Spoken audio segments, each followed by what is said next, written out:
Bienvenidos a otro análisis de la situación actual de la comercialización de maíz y de trigo que atraviesa el estado de Sinaloa en este su podcast de la revista Comentarios. Contamos nuevamente con la participación de Samuel Sarmiento, asesor agroindustrial y quien nos mantiene informados sobre el movimiento de los mercados. Samuel, bienvenido nuevamente. Un gusto, Marcos, como siempre, venía a saludar también a todos los productores que nos hacen el honor de seguir la transmisión, los podcasts de la revista Comentarios, la expresión del campo mexicano. Samuel, pues aproximadamente a 2 meses de iniciar la lucha de los productores, también de la mano con la instalación de este supuesto nuevo esquema de modelo de comercialización agrícola que impulsa el gobierno estatal, y debo decirlo, algunos de sus asesores, ¿cómo lo podemos evaluar? Como contexto, recordemos que reuniones informativas se fueron dando después, más o menos a finales del mes de marzo y luego en el mes de abril. Iniciaron con una gran manifestación en la caseta de Piaje de Costa Rica. El día 19 de abril se fueron al Palacio de Gobierno y por último tomaron instalaciones de Pemex en Topolobampo, en Guamúchil y en Culiacán el 9 de mayo hasta ¿qué será? El 14 de mayo. Fueron 5 días. Entonces, Samuel, ¿cómo andan las cosas? ¿Cómo lo evalúas tú desde tu punto de vista? Y pues ahorita también yo doy mi opinión. Perfecto, mira. Han pasado, Marcos, ya 12 días desde que se publicaron las dos convocatorias, tanto la de Segalmex como la del gobierno del estado. Y yo creo que es importante, Marcos, que ya ir evaluando cómo va el camino, cómo va la ruta este nuevo esquema, si está funcionando, si es un éxito o si va por mal camino, ya está dando las primeras señales de fracaso de esta nueva estrategia. Te lo comento por lo siguiente, mira, Marcos. Yo veo algunos productores, líderes de algunas organizaciones y algunos que traen 2, 3 cachuchas, incluyendo algunos diputados sin mencionar marcas ni nombres, que hablan de una forma extraordinaria sobre este nuevo esquema de comercialización. La primera vez que el gobierno del estado le entra al tema de la comercialización con recursos para comprar un volumen importante. La primera vez que se forma una reserva estratégica de maíz de 1 millón de toneladas por parte de Segalmex. Y pareciera que todo está marchando por muy buen camino.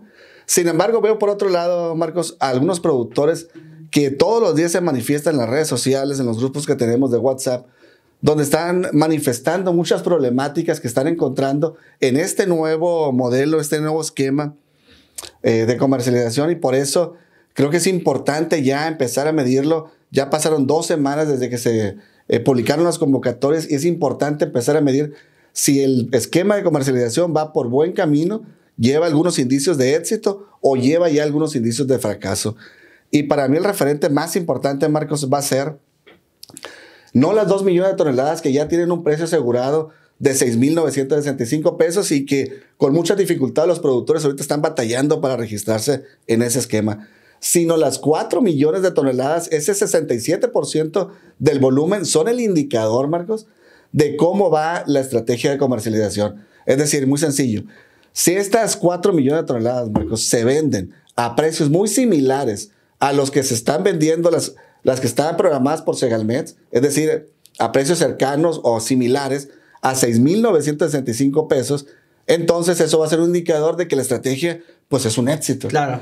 Sin embargo, por otro lado, en caso contrario, si las 4 millones de toneladas se están vendiendo o se van a comercializar a precios muy inferiores al 6,965 pesos, para mí ya son, quizá no en este momento un foco rojo, pero es un foquito naranja que se está prendiendo, una medida preventiva para ir dando luces de que quizá el esquema no está funcionando tan planchadamente como se había pensado.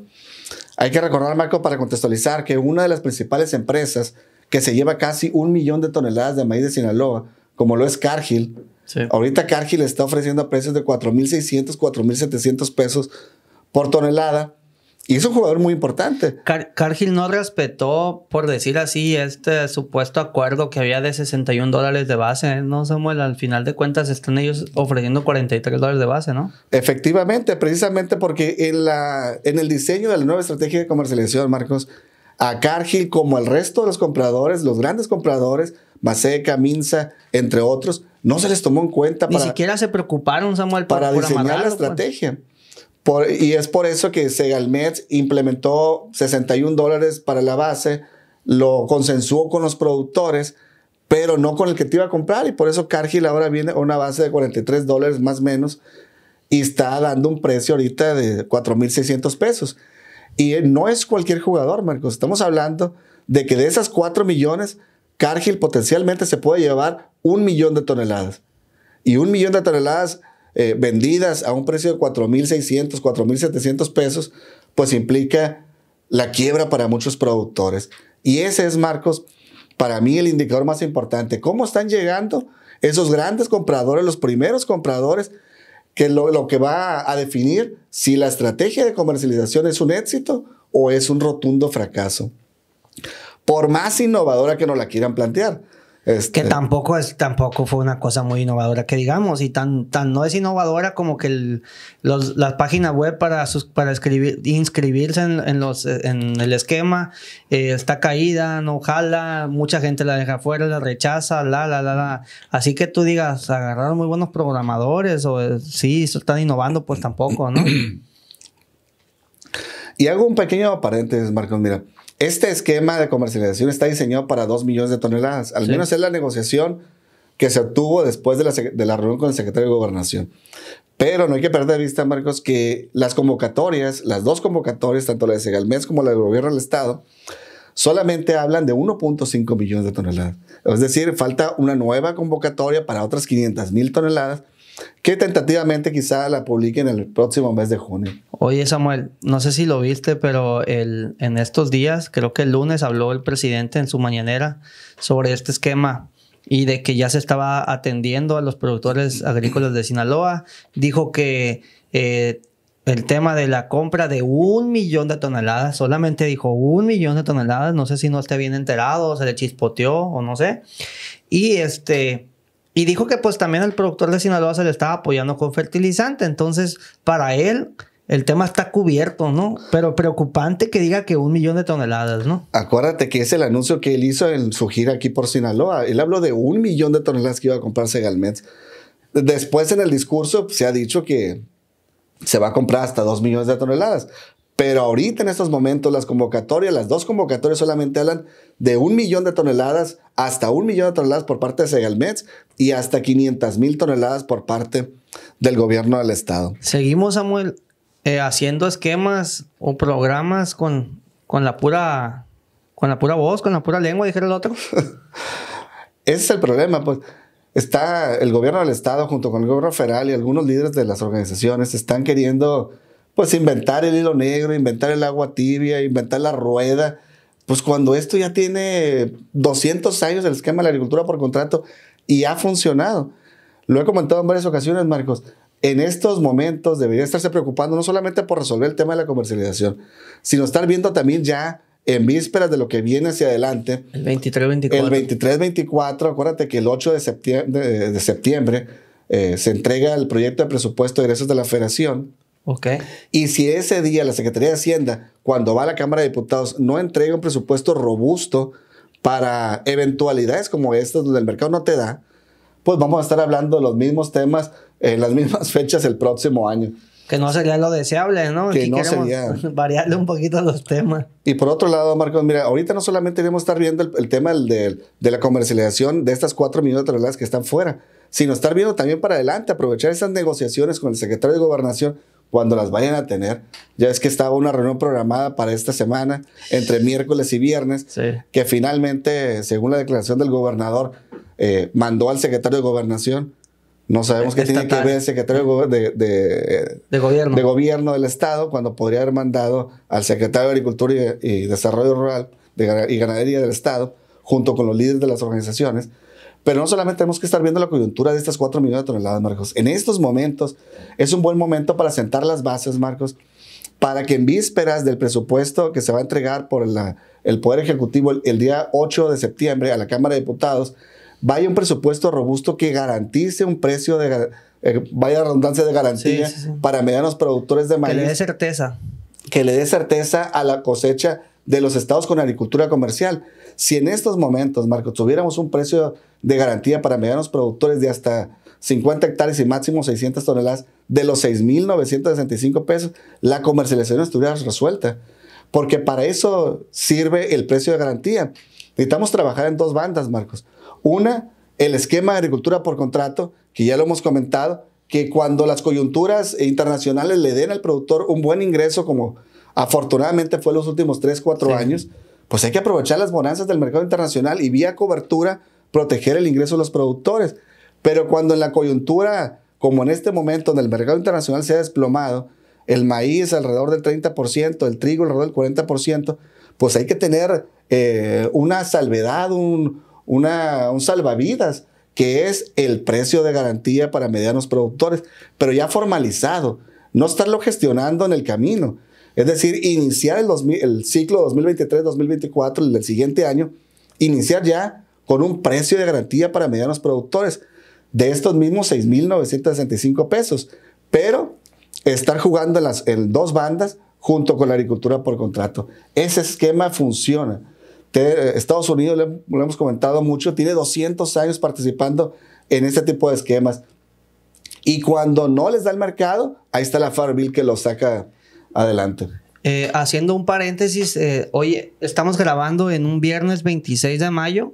Esto es porque el episodio de hoy, este análisis, probablemente lo subamos mañana sábado 27 de mayo, porque lleva una edición y hay que subirlo a internet. Esta semana se iban a reunir las organizaciones agrícolas con el titular de la Segov federal, Dan Augusto López Hernández. Nunca llegó la ansiada llamada. Y la negociación sigue frenada, ¿no, Samuel? Y bueno, ese es el tema. Invitarlos a que se suscriban, a que le den like, dependiendo de dónde nos estén viendo o escuchando, y que compartan o comenten sus preguntas, porque pues eso es lo que hace fuerte a este podcast de la revista Comentarios. Muchas gracias por su apoyo. Entonces, Samuel, siguiendo con este tema coyuntural, porque contigo es lo que hemos estado haciendo, análisis de los temas coyunturales, no solamente Sinaloa, la que atraviesa una comercialización muy complicada con sus granos, estamos hablando de Baja California, que es Mexicali, estamos hablando de Sonora, el sur de Sonora con los trigueros, que es trigo duro y trigo panificable en una menor medida. Se está adelantando y se está anticipando un problema Tamaulipas. Tengo conocimiento que Zacatecas tiene problemas, Guanajuato tiene problemas, Nayarit tiene problemas con el sorgo, bastante. Hidalgo con la cebada, ya con una cervecera. No diremos nombres por si nos patrocinan. Nada, pero son varios estados de agricultura comercial los que están atravesando este tipo de problemas, Samuel, y no hay una cobertura presupuestal nacional que le dé respuesta a toda esta gente, ¿no? Y son miles y miles de productores y en consecuencia sus familias, ¿no? Totalmente, mira, porque hasta el propio gobierno federal tuvo suerte estos primeros 4 años, porque la bonanza del mercado internacional estuvo dando a tal grado que el ingreso de los productores no se vio afectado. Tuvo tanta suerte el gobierno federal que pudo desaparecer instituciones acerca de la Financiera Nacional, pudo desaparecer una infinidad de programas de apoyos a la mecanización, a la prima del seguro agrícola, a las tasas de interés, entre muchos otros. Y los productores no se habían dado cuenta porque la bonanza del mercado internacional había sido generosa hasta ese momento. Pero en coyunturas como esta, donde los precios internacionales se desploman, es cuando sale a relucir el abandono que ha tenido este gobierno, no con el campo en lo general, sino particularmente con los estados productores con agricultura comercial. Es decir, toda esa agricultura que vende, que produce para vender y que son finalmente, Marcos, los que le dan los alimentos a los 128, 130 millones de mexicanos y son los que permiten la estabilidad de los precios de la canasta básica. Sin la producción de los estados con agricultura comercial, como Sinaloa, Sonora, Chihuahua, La Baja, Sonora, Tamaulipas, Jalisco, entre otros estados. Claro. Saludos a todos. Un saludo para todos ellos. Sin el trabajo y el esfuerzo de los productores de estos estados, tendríamos una canasta básica por los cielos. ¿Qué pasaría, Marcos, si quiebran ahorita los productores? Si con 6 millones de toneladas, Marcos, la tortilla está en 26 pesos. Y ahora imagínate un escenario el próximo año donde haya 3, 4 millones de toneladas.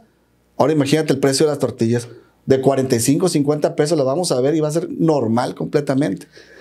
Es decir, la lucha de los productores tiene que ver, Marcos, con producción de alimentos, tiene que ver con generación de riqueza, tiene que ver con estabilidad de los precios, tiene que ver con la tan llevada y traída autosuficiencia alimentaria, que cada vez es un concepto que ya ni lo tocan, precisamente porque, ya mejor ni se meten en broncas, estamos pues importando cada vez más granos, precisamente por el abandono de los estados con la agricultura comercial. Y este es un problema, Marcos, que es un tema económico, político, social, porque estás hablando, por ejemplo, aquí en Sinaloa, de casi 200,000 productores. Nada más Sinaloa. Sí. Y estás hablando de casi 100,000 millones de pesos, lo que representa el campo de Sinaloa. 65,000 millones de pesos prácticamente la agricultura nada más. Y el maíz y el trigo es el problema de coyuntura de ahorita. 38,000 millones de pesos. Estás hablando de una cantidad enorme de recursos que se van a sentir en la economía de los 18 municipios si este año los productores tienen algún problema y venden a los precios que ahorita el mercado internacional le está dando. Vamos a decir que son 1,500 pesos por tonelada. Por 11.8 por 12. Son 1,500 por 12, son 15,000. Son 18,000 pesos. Por hectárea, lo que está perdiendo un productor. Por hectárea. Por hectárea. Un pequeño productor son 180,000 pesos. Calcúlalo a 10 hectáreas promedio y ya estás hablando de 180, casi 200,000 pesos de pérdida por productor. Y eso obviamente pues era prácticamente la utilidad que le quedaba al productor, suponiendo que logre brincar sus costos de producción. Que las 10 hectáreas sean propias, porque si son rentadas, no salió. Está fuera de la jugada. Ya no salió. El tema, Marcos, es que ahorita solamente se está protegiendo en este esquema 2 millones de toneladas y a duras penas, porque aquí hay 3 participantes en este esquema de comercialización de las 2 millones. Sí. Y de las cuales nada más hay 1.5 en papel. Hay 3 participantes. Los productores, que tienen mucha incertidumbre y desinformación porque pertenecen a un SPR y no saben cómo registrarse, y que todavía es un tema que no se ha resuelto. Ya se lo llevó Segalmex y les va a dar respuesta en su momento. Hay productores que tienen su permiso de siembra y que por alguna razón les botan en el sistema. O extemporáneo. O al otro problema que el sistema no le está permitiendo registrarse. Y por cierto, hoy viernes 26 vence el preregistro para participar en el esquema. A productores de más de hasta 50 hectáreas. A los productores. Pero por eso, de hasta 50 hectáreas. A los pequeños también, ¿no? ¿Le dicen? No, es que eso, según yo, ya habían terminado de registrarse o de preregistrarse. Ajá. Pues bueno, lo revisamos ahorita. Sí, no, ya. Lo revisamos ahorita. El punto es, Marcos, que ya venció el preregistro y esos productores, había una gran cantidad de productores que muy probablemente se van a quedar fuera del esquema porque el sistema no les permitió y los funcionarios no les pudieron dar una respuesta a sus interrogantes. Y por otro lado tienes, Marcos, a otro jugador que son las bodegas, que también están en la incertidumbre, porque hasta hoy, y no es oficial una lista que estuvo circulando en los grupos, no me ha llegado eso, de 66 bodegas que van a participar en el esquema, pero no es un documento oficial, es una página de Excel donde están inscritas 66 bodegas. Se supone que la próxima semana se publica el listado oficial de bodegas. El gobernador que el lunes.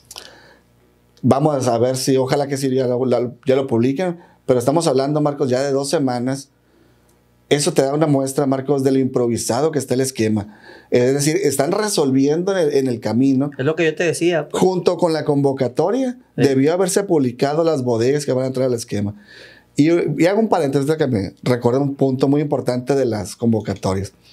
Y es, Marcos, que cuando en el apartado donde viene cómo se le va a pagar al productor, viene que el productor va a entregar una factura, que las bodegas pues van a juntar las facturas junto con las notas de entrada y salida del volumen y a través de un certificado de depósito ya les van a pagar. Lo que no se dice, Marcos, es en cuántos días. La propia convocatoria que debería especificar los 8 días, los 15 días, el mes, que es lo normal de pago de una bodega, no lo dice la convocatoria. En el discurso se ha dicho que cada sábado se iba a estar pagando, sí, en el discurso. Pero eso debe estar plasmado en una convocatoria, junto con el listado de bodegas. Y ¿sabes qué también está volando, Samuel? Lo decía Marte Vega de la Confederación de Asociaciones Agrícolas del Estado de Sinaloa este día viernes, que tampoco quedó claro cómo las bodegas van a aplicar las retenciones que normalmente le hacen al productor.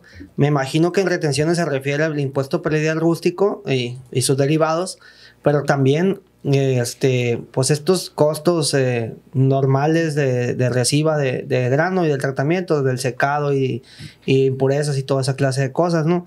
Entonces, esta observación, supongo yo que la hace Marte Vega al dirigirse a que el dinero le va a caer directamente al productor y no al centro de acopio para pago. Entonces, al productor le debería de caer el dinero ya con la retención y quién la va a enterar. Y ¿sí me expliqué? Bueno, la forma normal debería de ser el pago es a la bodega y la bodega... El pago en teoría va a ser directamente al productor por parte de Segalmex. ¿Y cómo le van a descontar No tengo idea. Eso salió ahora publicado por CADES. Habría que revisarlo porque y si les va a ser más Samuel, incertidumbre. Exacto. Todavía. Y la verdad que el propósito de este podcast no es meter más incertidumbre. Justamente por eso somos tan cuidadosos en los temas que estamos tocando. Porque si les carbamos más, Samuel, no hombre, aquí no acabamos. Es que el programa, Marcos, insisto, como fue nuevo, innovador o improvisado, pon la palabra que tú quieres, finalmente trae muchos asegúnes, trae muchos detalles que en el día a día están surgiendo y para los que los funcionarios no estaban preparados que les surgieran.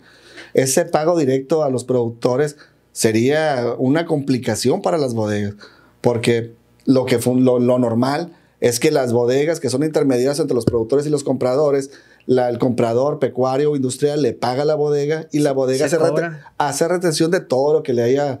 Porque la misma bodega pudo haber sido la dispersora para financiera. El fondo de aseguramiento. Y le tendría que descontar, además de temas de secado, entre impurezas y la norma y demás. Pero va a ser otros temas adicionales que van surgiendo en la medida que se está implementando una nueva estrategia. ¿Sabes qué observo yo también en este ciclo agrícola? Para mí es un despertar del productor de un letargo que duró 3 o 4 años y fue desde la pandemia más o menos. Este letargo donde, bendito Dios, no ha habido heladas, bendito Dios, no ha habido fuertes vientos que provoquen acame al grado de pérdida en una gran superficie de siembra. Y por eso el productor cayó en esta costumbre de que le giraran como esta carta de que sí se iba a asegurar la intención del seguro agrícola, pero no pagarlo. Esa es una. El permiso único de siembra que por años se pagaba, porque todo el mundo te decía, si no tienes el permiso único de siembra, no vas a acceder a apoyos federales en caso de que haya necesidad de una compensación. Y esto va sobre todo para los nuevos productores de 2, 3 años para acá, que no les tocó eso. Y aunque no lo creas o aunque no lo crean ustedes, querido público, si hay productores, algunos son amigos míos que se metieron hace 2 años y les tocó una cierta bonanza y dijeron, no, pues es que esto sí es un negocio. Y a esa gente no pagó seguro agrícola, no pagó el permiso único de siembra. El agua. O el agua, por ejemplo, ya ves que haces un convenio que digan que no, hay módulos de riego. Y el módulo de riego, por buenas o por malas, como ustedes lo quieran, suele fiar en algunos casos específicos el agua y sobre todo este año que se detuvo el crédito de la Financiera Nacional de Desarrollo y esos 3 conceptos están volando. O no lo pagaron o quedaron con intención de pago. Y precisamente uno de esos 3 conceptos es lo que te permite registrarte en el sistema, que es el del tema de la siembra, el permiso de siembra. El permiso único de siembra. Entonces, ¿qué está pasando ahora? Quiere ir la gente a pagar extemporáneo su permiso único de siembra y tengo yo entendido que de Segalmex le dicen, sí, ve, págalo, pero no hay abierto una ventanilla. No, pues es que yo lo pagué extemporáneo. Pues ve que, y si lo pagaron, por ejemplo, porque la última ventanilla, según yo, cerró en marzo, porque incluso yo subí un video. Entonces, nomás le pongan abajo que el cultivo es de otoño-invierno. Pero el sistema no se los está aceptando. ¿Me entiendes? Y no hay una coordinación entre Segalmex y el Senacica y el Cesavecin para validar esta clase de documentos, pues. Y todo eso, este es el despertar de ese letargo que pasó por 3, 4 años donde no hubo bajos precios, donde no hubo situaciones climatológicas y donde la gente se acostumbró a no pagar. Te aseguro que el agricultor más viejo no le faltan esos pagos. Te aseguro, creo yo, que a los agricultores que tienen menos tiempo en el negocio, sobre todo el maíz, son los que tienen esos adeudos. Porque el permiso único de siembra era eso, era uno de los principios básicos para acceder a un programa complementario o compensatorio por parte del gobierno federal. Era como comprobabas que sembraste. Sí, señor. Y podías acceder a los apoyos. Pero además de esos temas, Marcos, hay otros que están surgiendo con las bodegas, por ejemplo. Algunos productores que ya están trillando, ahorita pues ya estamos muy avanzado el tema de la trilla, sobre todo de trigo. Están llegando a las bodegas y ya están llenas las bodegas. Sí. O que no van a participar en el esquema porque no pueden participar por alguna razón. O bodegas que participaron con Segalmex el año pasado y este año le están poniendo más trabas. Es decir, tienes a los tres jugadores que te decía, los productores, a las bodegas, con un grado enorme de desinformación. Y por otro lado tienes a los funcionarios que tampoco les saben dar respuesta a los productores y no saben qué hacer. Cualquier tema que tú le planteas a los funcionarios de la SAIC, lo tienen que rebotar con Segalmex y Segalmex en una semana les da respuesta. Y la presión de los mismos productores sigue avanzando. Yo quiero agradecer, aprovechar Samuel, es justamente eso que mencionas, agradecerle a Ramón Gallegos, aunque ustedes no lo crean, porque me has mantenido relativamente informado de cómo ha ido avanzando el tema. La verdad, yo no lo he molestado tanto, porque sé que anda en friega el amigo, pero mucha gente me ha hablado, me ha preguntado, me ha insistido. Gente que sembró 10.4 hectáreas, que supuestamente se iba a redondear a 10, no entraron. ¿No? Y los mandaron al esquema de hasta 50 hectáreas. Y gente que quiso entregar en la bodega, pero no son socios o no son habilitados, y la bodega no se lo recibe porque dice, lo poco que me toca para hasta 10 hectáreas o hasta 50, va a ser para mis habilitados. Y aquí queda este rollo. No se trata de echarles precisamente la culpa al centro de acopio, y tampoco de repartir culpas, pero la cosa se está poniendo día con día más complicado. Y todos los días tengo un mensaje de personas preguntándome a cómo anda la libre, si conozco a alguien que compre por la libre, y todos los días me está preguntando gente, y hay gente que ha ido bodega por bodega, bodega por bodega, porque se aproxima la trilla y no sabe dónde va a entregar. En ese sentido, Samuel, te tengo esta pregunta: ¿se viene un colapso? ¿Crees que se viene un colapso? Viene un escenario más complicado porque en la medida que siguen avanzando las trillas crece la presión de los productores.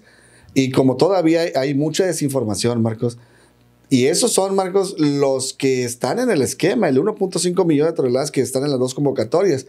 Pero ahora imagínate la incertidumbre que viven los otros 4 millones de toneladas que no entraron al esquema o que no van a entrar al esquema.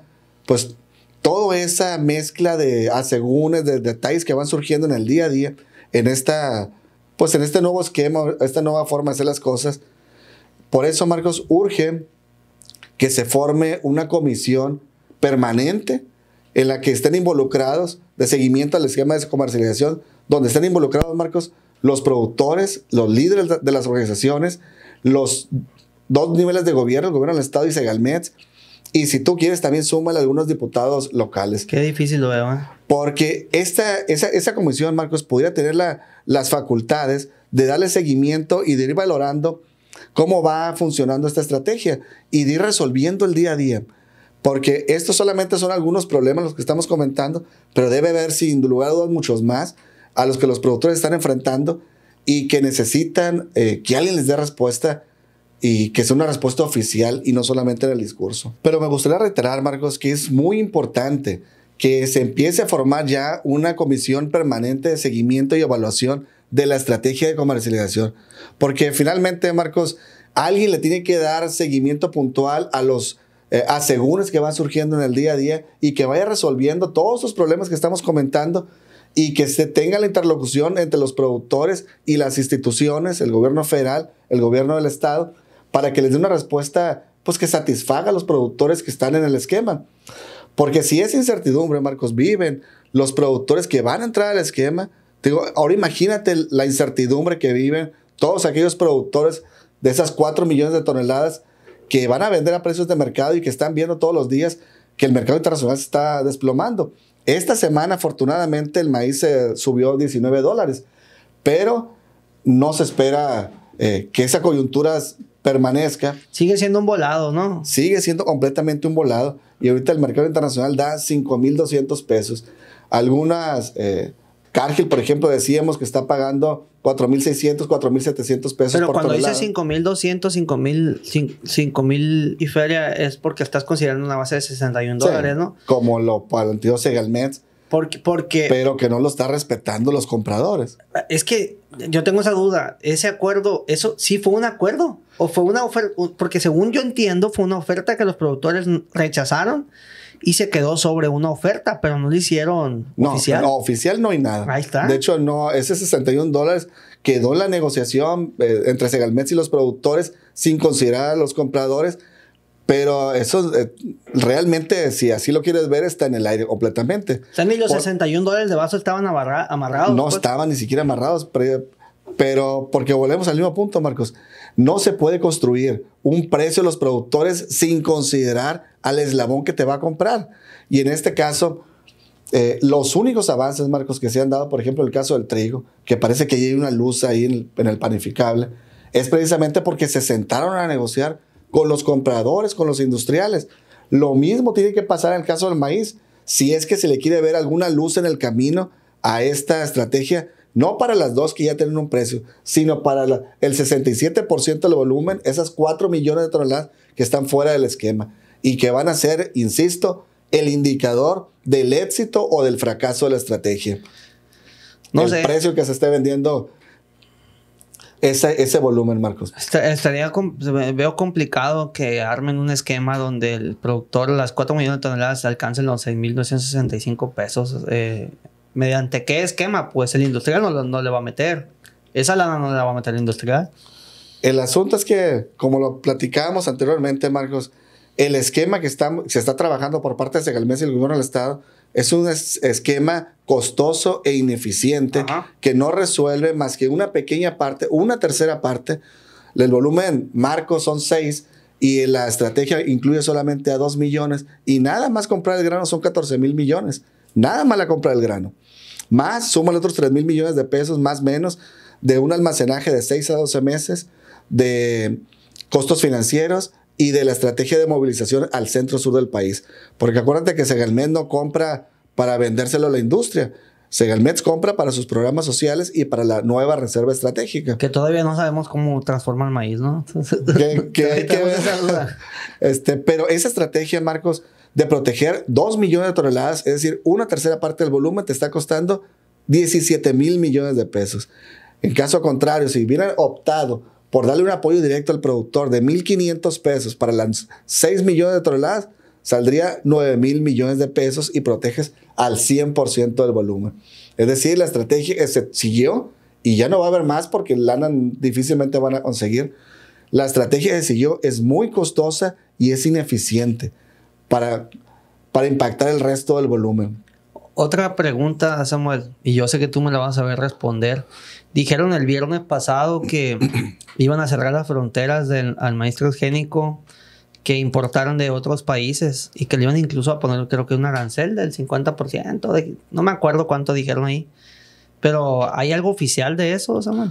Todavía no hay un documento oficial como tal, pero le podríamos cerrar a Marcos la frontera a solamente aquellos granos que vinieran de países donde no tenemos un tratado de libre comercio, como Sudáfrica, quizá Argentina, Brasil, pero con los países, particularmente Estados Unidos, donde tenemos el tratado de libre comercio más importante, que nos genera alrededor de 500,000 millones de dólares de exportaciones, nada más lo que le vendemos a Estados Unidos y a Canadá, alrededor de 500,000 millones, pues dime tú si te va a convenir meterte en pleito en un marco de 500,000 millones de pesos para defender un tema de la importación del maíz. Pero por otro lado, no lo van a poder comprobar, Marcos, porque acuérdate la discusión que ha habido entre el gobierno federal mexicano y el gobierno de Estados Unidos es que no ha podido demostrar que el maíz de Estados Unidos es transgénico, porque ellos lo manejan no como transgénico.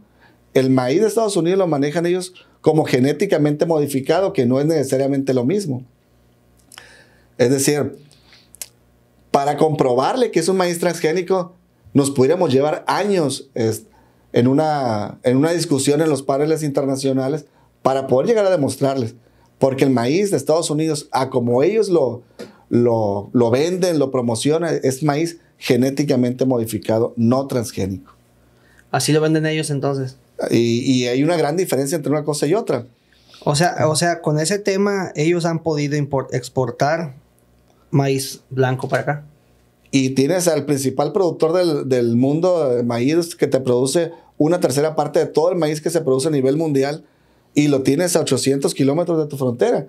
Y tienes maíz blanco entre 5 y 8 millones de toneladas, pero tienes otras 340 millones de maíz amarillo para satisfacer las importaciones pecuarias.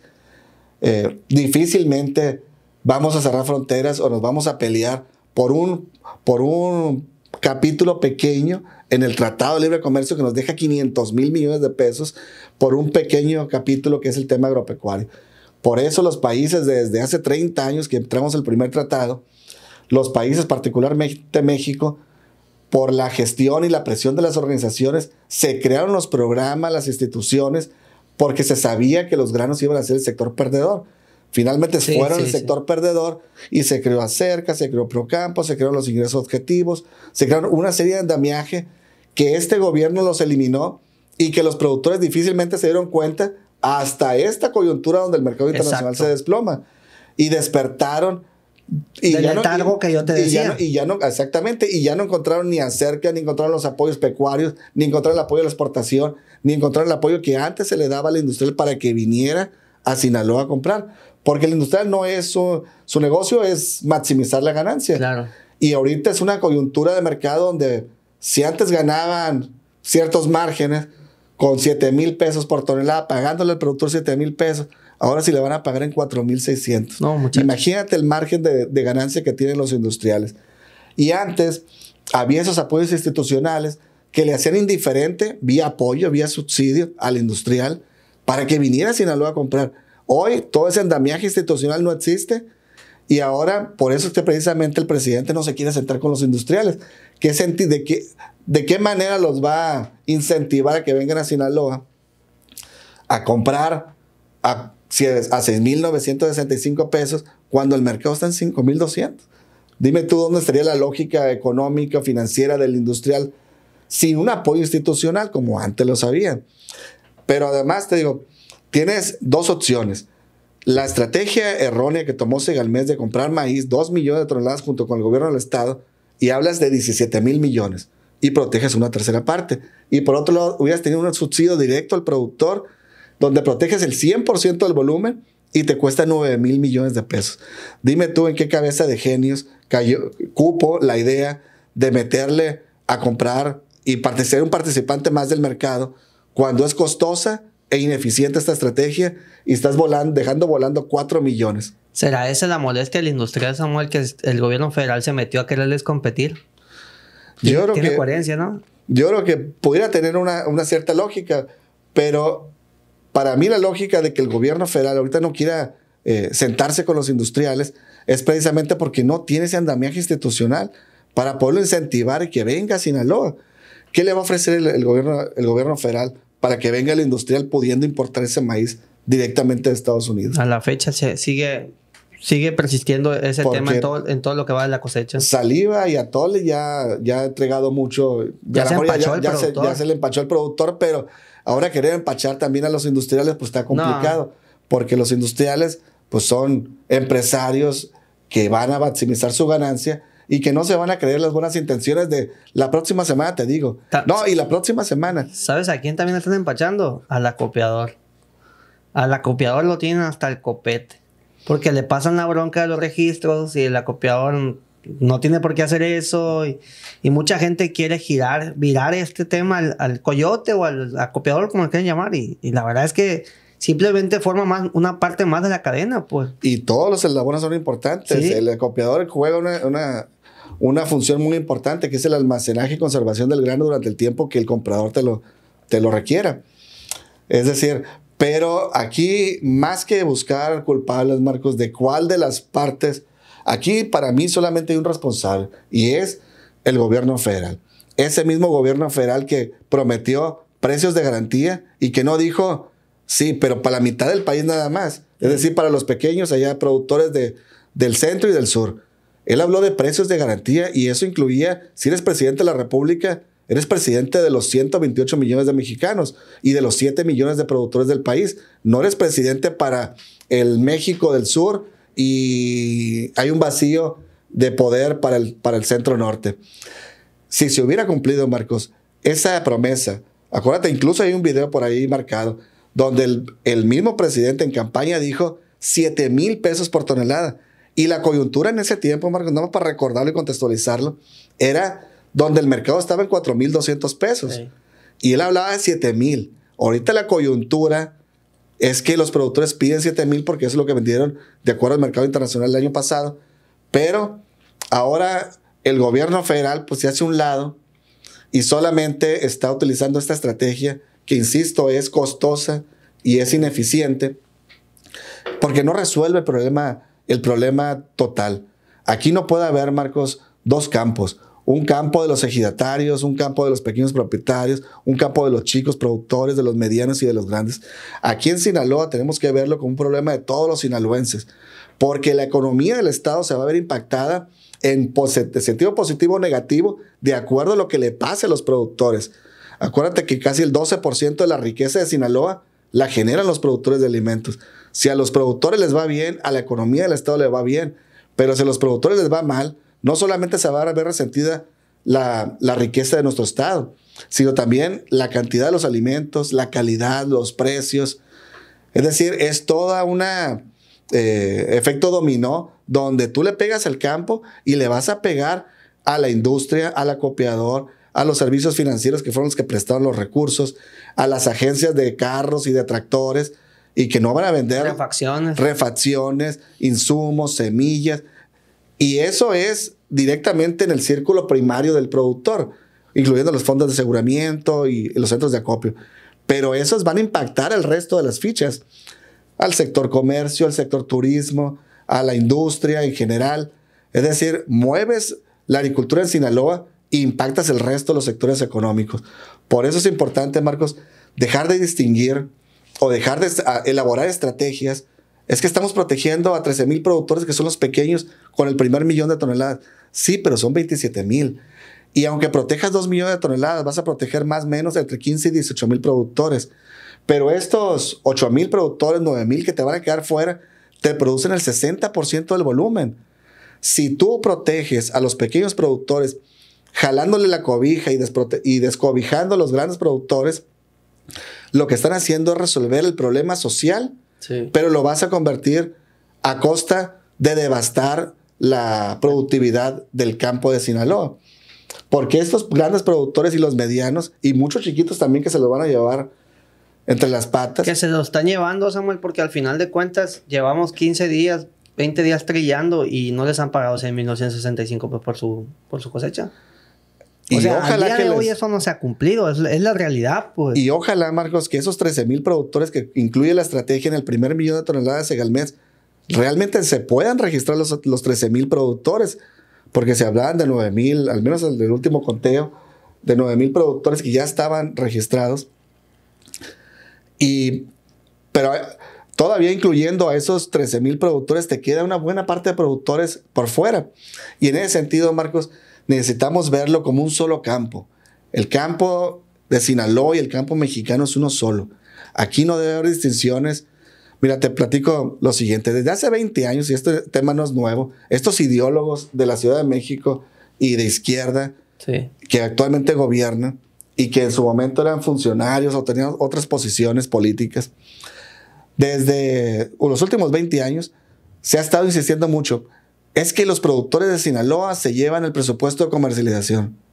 Pues por supuesto que se llevan el presupuesto de comercialización, pues porque son los que producen los alimentos. Así como otros estados como Nuevo León tiene apoyos para infraestructura, tiene apoyo para carreteras, circuitos viales, subterráneos. Otros estados como una vocación turística tienen apoyos para fortalecer su infraestructura turística, sí, sus puertos. Es decir, cada estado en la estrategia nacional debe apoyarse de acuerdo a su vocación productiva. Y la vocación productiva de Sinaloa es producir alimentos. Y en ese sentido, pues por obvias razones, el presupuesto de comercialización se lo va a llevar Sinaloa, Jalisco, Sonora, Tamaulipas, Chihuahua, Nayarit, Las Bajas, pues porque su vocación es precisamente la de producción de alimentos. Y en ese sentido, Marcos, pues tienen razón que Sinaloa se lleva el presupuesto de comercialización, entre otros estados, sí, pero eso tiene que ver con nuestra vocación productiva. Se necesita seguir apoyando el campo, Marcos, y dejar de distinguir. Porque si se resuelve el problema social, como decía, protegiendo esas 2 millones de toneladas, alrededor de 15,000 o 18,000 productores, a costa de los otros 9,000 productores que quedaron fuera de la estrategia, pero que producen el 60%, resolviste el problema social, pero a costa de devastar la zona productiva de Sinaloa. Samuel, para entrar en una fase final ya de esta participación, de este análisis, se viene otro tema que nos venía a la mente ahorita antes de iniciar. ¿Qué va a pasar para el 2023-2024? ¿Quién les va a dar crédito? ¿Cómo se van a habilitar? Porque no quisiera decirlo así, pero esta lucha la veo ya cada día más complicada y sobre todo conforme avanzan las trillas. Y la gente empieza a pensar ya en el siguiente ciclo. ¿Cómo le va a hacer? Sobre todo la habilitada, la financiera. Primero, ¿cómo van a sobrevivir este ciclo? Pero los que sobrevivan se van a tener que empezar a preocupar, Marcos, porque muchos de los productores, los que puedan llegar a salir avantes de este problema coyuntural de los precios, sí, y la falta del apoyo del gobierno federal para resolver el problema de comercialización de 6, no de 2, de las 6 millones de toneladas o la capacidad del propio gobierno federal para resolverlo, se van a tener que empezar a preocupar, Marcos, por quién les va a habilitar el próximo año. Sí. Porque muchos de ellos van a quedar en cartera vencida, o quien les fió la semilla no se las va a volver a fiar, o quien les fió el fertilizante. Es decir, van a tener problemas. Y aparte, pues acuérdate que una de las 2 pilares de la banca de desarrollo, que era la financiera, ya no va a estar ahí. ¿Tú crees que vaya a tener el gobierno federal la capacidad para sustituir a la Financiera Nacional de Desarrollo con su financiera del bienestar? Mira, no va a tener ni la capacidad ni la voluntad, Marcos. Porque si la institución que ya funcionaba, que era la financiera, lo platicábamos hace unos días también. Sí. La financiera era un ejemplo nacional e internacional en recuperación de cartera. El enfoque social de la financiera era reconocida por el Banco Mundial, por el Banco Interamericano de Desarrollo. Tenía tasas preferenciales para los pequeños productores. Eso era la financiera. Tenía una cartera vencida en Sinaloa de menos de 2 puntos. A nivel nacional era menos de 7 puntos. Eso era la financiera hasta antes de este gobierno. Llegan nuevos funcionarios con un nuevo gobierno, devastan la financiera. Primero le quitan presupuesto a través del fideicomiso, los 12,500 millones que ya hemos platicado. Devasta su patrimonio y por lo tanto, pues para hacerla eficiente y que pueda caminar los últimos 2 años antes de que la eliminaran, pues tuvo que subir las tasas de interés. Por eso las tasas pasaron de la financiera de 7, 8 puntos a 15 puntos. En la actualidad, al menos a los últimos que les tocó recibir administración. De la financiera. De la Financiera Nacional. Pero, pues ya ahora sin este eslabón, pues va a ser una preocupación más de los productores. Pero algo que se tendrían que enfocar, Marcos, porque también hay una propuesta ahí de que el Estado le entre con una financiera local, que me parece inviable. Y fue alguna propuesta alguna vez de los candidatos, pero el Estado no tiene en cuenta los recursos, Marcos. El presupuesto del gobierno del Estado es de 64,000 millones de pesos para todos los sectores y a lo largo de todo el año. Es decir, el presupuesto estatal es insuficiente para atender los grandes problemas del campo, que son comercialización y financiamiento. Sí. Eso se ve allá en la Cámara de Diputados Federal y tiene que ver con el presupuesto de egresos de la Federación. Y en ese sentido, es muy importante, Marcos, que aprovechando la coyuntura de este momento y estas negociaciones, las últimas negociaciones que están haciendo los productores, que ojalá algún día los vuelvan a atender ahí en la Ciudad de México. Sí. Ya es que se las cancelaron. Necesitan ir visualizando qué es lo que viene el próximo año. Porque si el presidente, a través del secretario de Hacienda, el 8 de septiembre no entrega un presupuesto que considere una bolsa suficiente para este tipo de coyunturas donde el mercado internacional se desplomó, porque hay que entender que el año pasado, Marcos, la guerra Rusia-Ucrania, 2 países muy importantes exportadores de maíz y trigo, entre fertilizantes y otras materias primas. Sí. Es un asunto coyuntural que lo aprovecharon los productores afortunadamente vía agricultura por contrato, pero que difícilmente va a continuar los precios de esa manera. Por eso se requiere, Marcos, que en el presupuesto de egresos de la Federación 2024 se incluya un presupuesto suficiente para estas caídas del mercado. No podemos suponer, Marcos, que el mercado le va a estar dando a los productores, que afortunadamente, los primeros 4 años sí les dio, pero cuando no les dé el mercado internacional, tiene que entrar la obligación del gobierno. La obligación del gobierno no es un asunto de voluntades tampoco. El compromiso del gobierno para atender los problemas de producción y comercialización del campo están plasmados en el artículo 27, fracción 20 de la Constitución, y así como en la Ley de Desarrollo Rural Sustentable que emana del artículo 27. Es decir, es un precepto legal la obligación del Estado mexicano, no del gobierno del Estado de Sinaloa, es del Estado nacional. Y en ese sentido, el Estado no tiene la capacidad financiera ni técnica para resolver esos problemas. Hoy, con un gesto de buena voluntad, el Estado le entró a comprar un volumen, pero fue de eso, de buena voluntad. Como puente, porque al final de cuentas ese volumen es para Segalmex, ¿no? El Estado, ¿para qué lo quiere? Pues. Sí, pero te voy a poner un dato ahí nada más Parece que el Estado le está prestando dinero a Segalmex para que tenga esas 500,000 toneladas. Ese es el hagan punto. esa reserva, esa famosa reserva estratégica de grano. Pero te voy a poner un dato ahí nada más para que te presiones más todavía con este problema de la comercialización. Se van a utilizar 3.500 millones de pesos por parte del gobierno del Estado para comprar 500,000 toneladas. Tú vas a pagar a 6.965 y ahorita el mercado está en 5.200. Sí. De entrada estás perdiendo 1.600 pesos, 1.700 pesos por tonelada. Entonces, si es un subsidio, multiplícala por las 500,000 toneladas. Sí. Eso te da alrededor de 800 millones de pesos de pérdida. Nada más porque tú estás pagando a un precio de 6.900. Que no sé qué está. Y si mañana tú las quieres comercializar, está en 5.200. Así es que de entrada ya traes un déficit de 800 millones de pesos con cargo a todos los sinaloenses. Total. Nada más en un diferencial de compra-venta. Pero acuérdate que esos 3.500 millones de pesos no te lo están regalando. Lleva un costo financiero, lleva un costo de almacenaje. Sí. Es decir, la bolita de nieve, el compromiso que se está asumiendo el gobierno del Estado, es un compromiso muy costoso, sumamente riesgoso, porque de entrada ya perdió 800 millones de pesos. Es como si tú compraras este vaso de agua, se lo pagaras en 20 pesos al que te lo vendió y tú lo fueras a vender en 10. Así de ilógica está la estrategia esta. Tú lo estás pagando 6.900 y si mañana lo vendes, lo vas a vender en 5.200 pesos. Un subsidio, pues. Es un subsidio, pero ese subsidio mejor hubiera sido un subsidio directo al productor. Mal dirigido, por decirlo así. Un subsidio mal dirigido, porque la estrategia, como lo hemos platicado en números, es ineficiente y es insuficiente.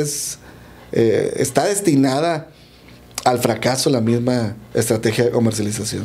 Justamente ya te iba a llevar al punto de conclusiones. Entonces, el día de hoy, 26 de mayo, el maíz no abrió a 6.965 pesos y lamentablemente no todo el maíz vale 6.965 pesos por tonelada, Samuel. Por eso insisto, para todos los productores y los líderes de las organizaciones que nos estén viendo en este momento, incluyendo algunos funcionarios que pueden estar atentos a esta transmisión. Quiero pensar que sí nos ven y nos escuchan. Forma, Marcos, de medir la eficiencia de esta nueva estrategia de comercialización va a ser cómo se vendan las 4 millones de toneladas que están fuera del esquema. Sí. No las 2, porque esas 2 millones de toneladas finalmente, con todos los asegúnes, la desinformación que hemos platicado, finalmente tiene un precio garantizado de 6.965 pesos. Pero si estas 4 millones de toneladas se venden a precios muy inferiores a las 6.965 pesos, no nos queda decir nada más que la estrategia de comercialización fue un absoluto fracaso. Pero ojalá pase el caso contrario y esas 4 millones de toneladas se vendan a precios muy similares. Si el precio de referencia de Segalmex es de 6.965 pesos y se vendieran a 6.800, 6.700, mira, 6.500 pesos, sí, sería un ingreso más o menos aceptable por parte de los productores. Pero desafortunadamente, Marcos, al no tomar en cuenta el eslabón que te va a comprar, yo insisto, no se puede construir un precio al productor sin considerar el que te va a comprar. En este caso, a esos grandes compradores. Y si las primeras señales que está mandando el mercado es que viene un comprador que te adquiere 1 millón de toneladas, que se puede llevar una de las cuatro, el 25% del volumen que está afuera, y viene a un precio de 4,600 pesos. Para mí, Marcos, eso es una luz naranja, una luz ámbar de que algo no está funcionando bien. Por eso, insisto, se ocupa que un comité evalúe la eficiencia de esta estrategia. No se puede dejar en el aire, Marcos. Y ahí deben estar participando todos los involucrados, los funcionarios para que resuelvan, los productores con sus inquietudes, los líderes como intermediarios y además, como un buen gesto político, los integrantes de la Comisión de Asuntos Agropecuarios del Gobierno del Estado, ya que los diputados federales, que son los que deberían estar en la mesa, no los vemos, pues al menos que estuvieran los diputados federales como un gesto político para que esa comisión, Marcos, fuera evaluando en el día a día. Y le diera transparencia también, ¿no? Le diera transparencia, porque aquí estamos hablando de 17,000 millones de pesos que va a costar esa estrategia. Mira, está el caso y son recursos públicos y por lo tanto deben transparentarse. Está el caso ese que te digo. Dale. Nada más para terminar ese punto. Y si estamos hablando, Marcos, de que el intermediario, que es Segalmex, trae problemas o denuncias por la Auditoría Superior de la Federación por fraude de 15,000 millones de pesos, pues dime tú si vas a poner otros 17,000 millones de pesos en quien trae ya en tres años, en 3 ejercicios fiscales, trae 15,000 millones de pesos de fraude. Pues se ocupa alguien o una comisión que evalúe no solamente la eficiencia y que vaya resolviendo los problemas, sino que además le dé transparencia a esos 17,000 millones de pesos que van a salir, Marcos, no de los bolsillos de los funcionarios que diseñaron esta estrategia errónea, sino van a salir de nuestros bolsillos, de nuestros impuestos. Bueno, pues pinta canijo. Vamos a seguir la agenda de la próxima semana, que la próxima semana ya va a ser junio. Con junio se empiezan a generalizar las cosechas de maíz. Mientras tanto, los productores siguen vendiendo por la libre, siguen entregando su maíz a depósito. Cargill y Armel, ¿cómo se llama? Almer. Cargill y Almer siguen pues sin respetar los precios que platicaban de la base de $61. Y la comercialización sigue entrampada. El gobierno federal sigue sin atender a los dirigentes después de que fue un acuerdo que tomaron con el gobierno estatal para abrir la puerta del gobierno federal con el titular de Segov y dejar las instalaciones de Pemex en Topolobampo, Guamuchil y Culiacán. Y ahora se trata de rajarse, dijeron en el rancho. Esperemos que no sea así, esperemos que los atiendan, pero de pronto seguimos con esta situación, Samuel. Sí, porque el problema, Marcos, es que no solamente es Cargill, que es un jugador muy importante, sino además, como tú lo decías, otras empresas regionales aquí en Guasave y Culiacán están comprando igual a 4,700, 4,800 pesos por tonelada. Los jauleros que vienen del sur están comprando un promedio de 5,000 pesos, 5,500 más o menos. Abrieron como en 6 al principio y se fueron bajando, sí. Por lo normal, bueno. Pero el problema es que todas estas son señales, Marcos, de cómo va la estrategia. Si nadie está comprando los 6,965 de todos esos compradores que dejaste fuera, si nadie está comprando, pues aguas, porque a lo mejor esos 17,000 millones de pesos no van a resolver la estrategia y nos va a salir sumamente costoso a todos, porque son nuestros impuestos.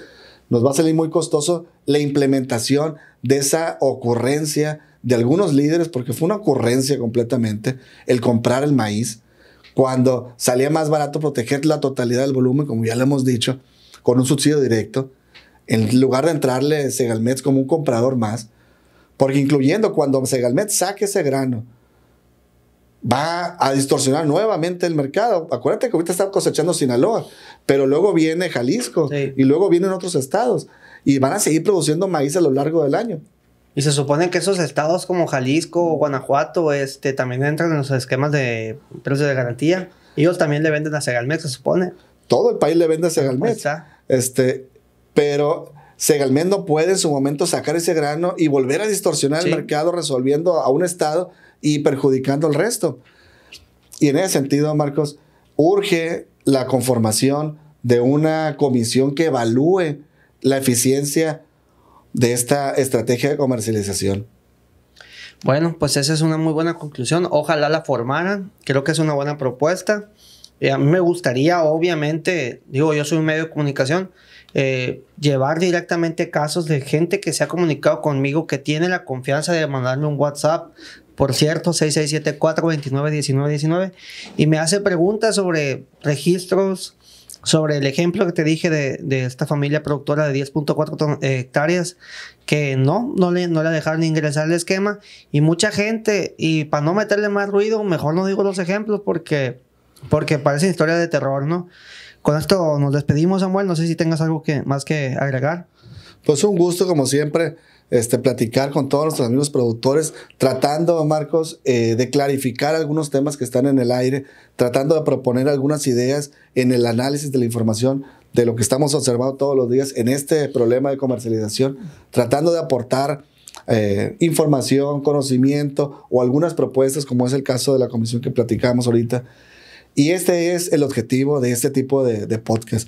Síguenos apoyándonos aquí con el tremendo Marco y sigan apoyando este espacio que es finalmente para ustedes. Saludarlos, que lo sigan a Samuel Sarmiento, y le vamos a poner abajo las redes sociales y las redes sociales de la revista Comentarios. Recuerden que iniciamos el podcast de Semillero, es el agropodcast más fregón que van a encontrar en Sinaloa y en América Latina. Y saludar a mi amigo y hermano Irán, que nos está apoyando en la coproducción de este agropodcast.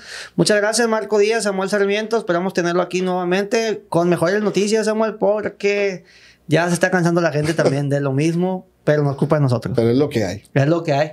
Así es. Lo que hay. Ahí estamos. Gracias, saludos. Hasta la próxima.